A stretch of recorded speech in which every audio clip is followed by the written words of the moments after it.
Good morning বন্ধুরা।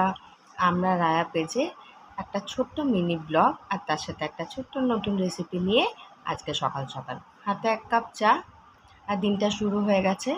আমার আশু সকালবেলা অন্য দিনের মতো অলরেডি স্কুল চলে গেছে। আজ হচ্ছে মঙ্গলবার, আজও দাদার সাথে স্কুল গেছে। মা বললো যে আজকে দুপুরবেলা যে রান্না হবে তার মধ্যে অন্যতম হচ্ছে গোটা গোটা পটলের পোস্ত। তো তাহলে যখন এতগুলো মানুষের পোস্ত রান্না হবে পটলের, তো অনেকগুলো পটল লাগবে। তো মা বললো তাহলে পটলের অনেকটা খোসা হয়েছে, চল এটা দিয়ে একটা নতুন রেসিপি বানিয়ে নিই। কি না, পটলের খোসা বাটা, কিচ্ছু না, একদম ছোট্ট অ্যান্ড ভেরি সিম্পল, কোনো জোগাড়ও সেরকম লাগবে না।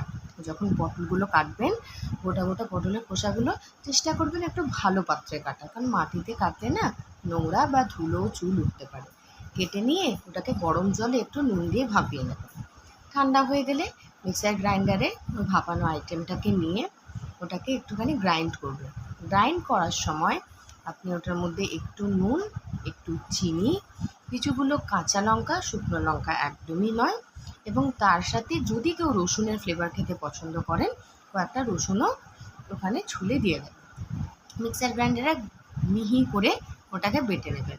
যতটা সম্ভব মিহি করে বাটবেন। বাটার সময় যদি দরকার পড়ে তাহলে একটু জল ওটার মধ্যে দেবেন। যখন মিক্সার গ্রাইন্ডারে মিক্সিংটা হয়ে যাবে ভালো করে, তারপরে একটা কড়াই নিয়ে কড়াইয়ের মধ্যে ভালো করে একটু তেল গরম করবেন। কড়াইটা পরিমাণ মতো তেল দেবেন।